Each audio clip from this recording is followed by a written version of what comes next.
What's up guys, welcome to Daily Dose of Reddit. This is your host, Zach, and today's subreddit is r/MaliciousCompliance. This story is called, "You Want a Free Ride? Fine, I'll take you to Mexico." In 2018, I lived in Southern California while I was finishing up graduate school. Uber was more popular than ever, and given how spread out California is in general, was an easy side hustle to shuttle people back and forth. However, I only did it for a little while because I'm not really the most patient person, and eventually got tired of people's BS and attitudes. One of the common tactics for customers looking to screw a driver was to cancel their rides in the middle of the trip to avoid paying the fare. They would often say how they did it accidentally and then ask me if I could just finish the trip since we were basically there anyway. This happened to me 3 times. The first 2 times I pulled over and told them to get out of my car, to which they complied, albeit they called me several names and threatened to kill me. The third time is the subject of this post. It was about 4:30 in the afternoon on a Tuesday when I decided to log on and catch some fares. Most people go into the office on Tuesdays and Thursdays and are looking to get rides home between 4 to 5 p.m. to beat the traffic. At this point, I should mention that I was living in San Diego. If you know the area, you'd know that many people work in the city and live in the outer areas. Chula Vista, Imperial Beach, Escondido, Pacific Beach, because it's cheaper. The day of the event, oh yes, it was an event. I picked up a middle-aged girl who was a student at the local community college downtown. Although she was in community college, I could tell she had money by the way she dressed and where she was going, La Jolla. She gets in my car and starts to make conversation with me. I'm driving through town, and as I'm about to get on the highway, I hear the cancellation ding. I pull over to a parking lot and let her know that she canceled the ride and I could not drive her until she rebooked it. She gave me the "it was an accident" excuse. I told her not a problem and to just rebook the route. Well, at this point, all those people I told you about earlier had just gotten off of work, and we were in what I like to call the power hour of maximum surge pricing. La Jolla is like 25 to 40 minutes from downtown San Diego, depending on traffic. I looked, and the trip would have cost her $70. She told me that she wasn't going to pay that. I said fine, and I asked that she exit my vehicle. She refused and told me to take her home like I was her chauffeur. At this point, I was pissed and wouldn't have even done it even if she gave me $100 cash. I didn't really need the money. I asked her politely again. She refused. I had never really gotten to this point before. The other 2 people were guys, and I would have had no qualms about yanking their asses out by force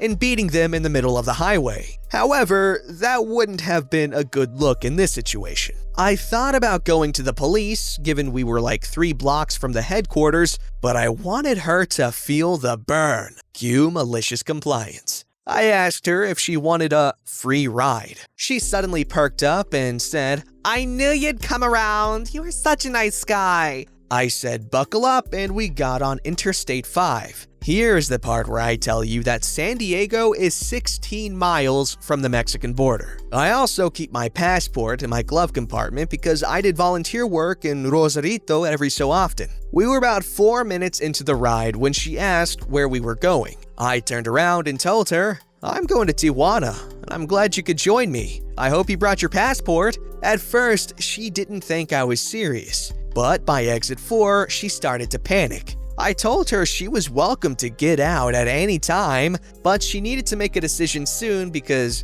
after we passed exit 1, there was no turning back. I also told her that I wasn't taking her back. Well, she got the message and pleaded for me to pull over. I pulled over and dropped her off at the outlet mall in San Ysidro at the border. Just for feces and laughter, I checked the Uber rate from the mall to La Jolla, and the cheapest rate was $87 for a pool ride. I didn't make any money that night, but that was the richest experience I had while being a rideshare driver. I stopped about 1 month later and sold my car. Edit 1 for those concerned that I was going to kidnap this chick. I communicated with both Uber support and a few of my friends to let them know she would not get out of my car after being asked repeatedly prior to driving towards the border. I covered my bases. Okay, that girl is stupid. Incredibly stupid. When you're refusing to get out of a dude's car and he's going towards the Mexican border, at that point you're relying solely on the fact that you did not just get into a serial killer's car and you unleashed his fury or whatever the hell. I don't know words. Alright, this story's called History Teacher Says We Can Get Missing Assignments Waived at the End of the Term If We Score Well Enough on the Final. Challenge accepted. This was many years ago when I was in high school, but it is still one of my proudest academic coups. Backstory: I was a gifted kid in an IB, or International Baccalaureate program. I also had undiagnosed ADHD and tested well, but didn't consistently complete homework, especially if it was busy work. I'm in IB history class my sophomore year. We get assigned pages upon pages of reading and notes for homework every night, and the notes are the most tedious BS. There's a really specific format we have to use that involves splitting the page in half, writing a fact from the text on one side, a couple of sentences of analysis of that fact on the other, and 2 to 3 sentences summarizing everything you've written at the bottom of the page. We also had quotas for how many pages of notes we had to do. I don't remember the exact ratio because I never ever hit it, but it was like a 40-page reading needed 20 pages of notes. They took forever. There often weren't actually enough key facts to analyze, and everyone BS'd the heck out of them to hit their page count. They were also the first thing on the chopping block if we had too much homework, which we always did. And we would get graded down for not hitting quota, not following format, or poor quality content. Everyone hated them with a passion, especially me. Our teacher got sick of people BSing their notes, complaining about their notes, or just not turning them in at all, which happened more often than not. So she announced at the beginning of the new term that anyone who misses a notes assignment would get an incomplete instead of a 0, so it wouldn't affect your grade. And if you did well on the final, any missing assignments would be waived. But if we didn't do well, they would become 0s and our grade would drop. She intended this to just be temporary grace for the students so they could afford to miss an assignment here and there and not ruin their GPA. But she was not prepared for the unintended consequences I was about to inflict. This announcement was absolute music to my ears. You see, not only were our notes busy work, they were pointless busy work because all the material from the reading would be covered on the PowerPoint in class the next day. So I would always just pay attention and take notes in class, only do some of my homework, ace the final because I had still learned the material, and because homework was only 35% of the overall grade, I'd still usually scrape a B in the class, which was fine by me. So naturally, when I hear we don't have to do notes, I accept the heck out of that challenge. I decided right then and there that I would be doing no history homework for the entire term, and bask in my newfound liberation from hours of BS. About halfway through the term, my teacher comes up to me and the convo goes something like this. A teacher with a Valley Girl voice. She was only 24 and very immature. Okay.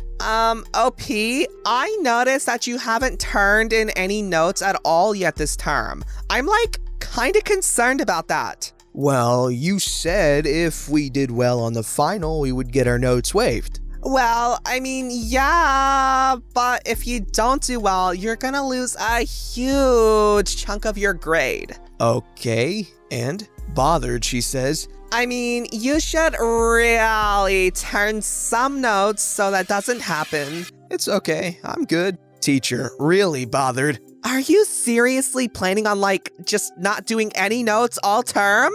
Yep, because they'll be waived anyway when I do well on the final. Getting condescending now. Okay, well, don't blame me when your grade goes down. Yeah, can I get back to work now? I proceed to stick to my word and not do any notes assignments all term. Final comes around, it's our typical format, 120 minutes to write 2 essays chosen from 3 prompts. I could have crushed any of them, but I picked the 2 easiest for me and got writing. Finished the first one about Columbus's problematic historiography and realized it only filled 1 piece of notebook paper front and back, single-spaced. but I had said everything I needed to fulfill the prompt. Cool, on to the next one. Don't remember the topic, but it too was clear and concise, taking up only a sheet and a half. I was the first one done, not unusual for me, I often hyper-focused on essay tests, and walked up to turn it in. The teacher thought I had a question. I informed her I was done. Her eyebrows shot through the roof. She asked if I was sure. I said yes, left the class, and went and enjoyed my early lunch. It's next week and we get our graded finals back. She stiffly marches up to my desk and slams my test papers down. The longer essay got a 98. The page-long one about Columbus got 100. She muttered something sarcastic about, "Well, I guess that little gamble paid off for you, huh?" "Yep, just like I said it would," says I. She was fuming as she walked away. She had been so hoping to catch me in a big-ass gotcha. But as it was, I ended up getting the highest score in the class. She had to waive every single notes assignment, and I ended up with an A for the term. You know what? Honestly, good on that teacher. You might not agree with me, but she was willing to change up what she did for the sake of her students. And honestly, while she should have been mature and, appreciated that her student did well, regardless of, if that made her right or wrong about something, but I can understand her being at least a little bit upset because that would mean that she's been doing something wrong as a teacher and maybe as a new teacher because she was a younger teacher. That isn't the best thing for your confidence. So here's hoping she adjusted her curriculum based on, what happened here. Alright, this story's called The Tale of 56 Yards of Rope. I hope this is allowed. In my sophomore year of college, I found a job working at a high-end flea market type thing in a large tourist area by my school. It was a very cute, curated selection of vendors who made various products from jewelry to t-shirts to prints you can hang on your wall. It was all expensive as hell. And I got a job working with a posh older woman who owns her own clothing line, which we sold at this market. The clothes were nice, hand-printed, nice fabric, etc. I made $13 an hour plus commission, and it was a pretty easy job. Eventually, I proved my worth, and she had me do assistant work for her, which included picking up clothing from our printers and printing labels and delivering stock to our 2 locations. She also became increasingly more neurotic, and I soon found out she was notorious for being a horrible person who everyone in the market despises. She burns bridges to the ground when she's done with you. Her attitude became worse towards me. She made me come in during a blizzard that caused a state of emergency, and I was beginning to realize her general mistreatment of me wasn't worth this money. Now, every 3 months, the market requires a refresh of the booths and everyone closes down for a day and remodels their individual booths. They are small. I'm talking a 6.5 by 6.5 foot square that we have to work with. She was known for hanging items from branches attached to the ceiling with rope. She also had a beautifully made chandelier that was about 2 feet wide, which was also hung by rope. Part of my duty as her assistant for the week was to buy rope. I'm in the owner's $7,000 a month studio apartment with the assistant manager and an equally neurotic dog, and this convo ensued over the phone while my boss was on vacation. "OP, we need the rope for the refresh. We need to hang 4 branches and the chandelier." I checked the measurements and it says the distance from the ceiling to the branches is about 4 feet. They are hung from the exposed pipe on the already low ceiling. So if we double the rope for each branch, plus the chandelier, which will get another 4 feet, I say we at least get 85 feet to be safe so we have enough extra if we need more. That seems like far too little. 4 times 2 is 8. 8 feet on either side of the branch is 16. 16 feet times 4 branches is 64, plus another 4 for the chandelier. I think I've done this long enough to know more than you. We need 85 yards. 85 yards is 255 feet of rope. There is 3 feet in a yard. Are you sure you don't mean 85 feet? I know what a freaking yard is. Your measurements are off. I'll send you the money to pick up 85 yards. The assistant manager calms me down after I hang up and calls the owner herself for clarification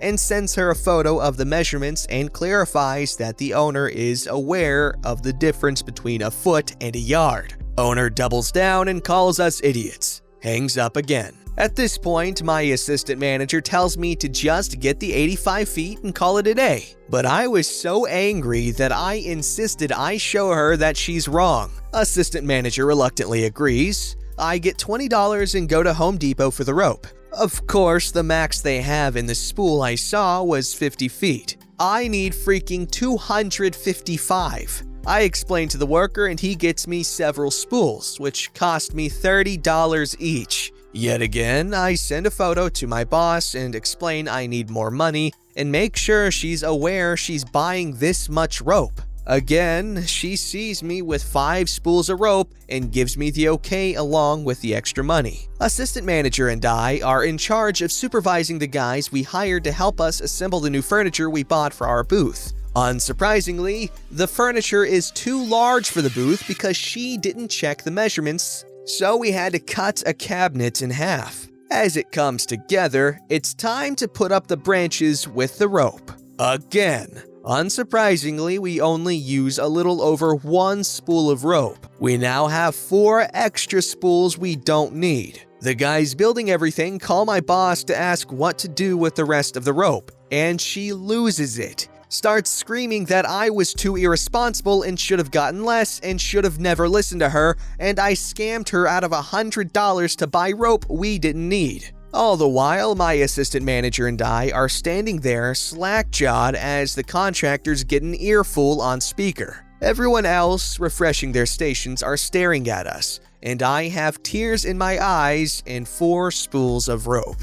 I also luckily have multiple texts, including the photo I sent her of the spools as proof that I checked with her. I refused to return it and said she can figure it out when she gets back from vacation. Surprisingly, she didn't fire me. She ended up returning the rope but never apologized. A few months later, I put in my 2 weeks because I got an internship and I sent her a cordial email thanking her for everything.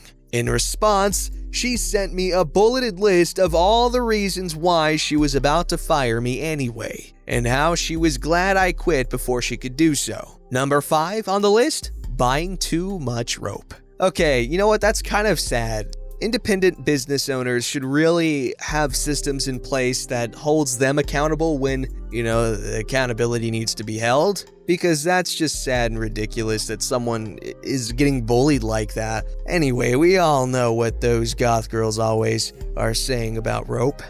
Can never have too much of it, am I right? Don't forget to like, subscribe, and hit that bell to never miss an episode.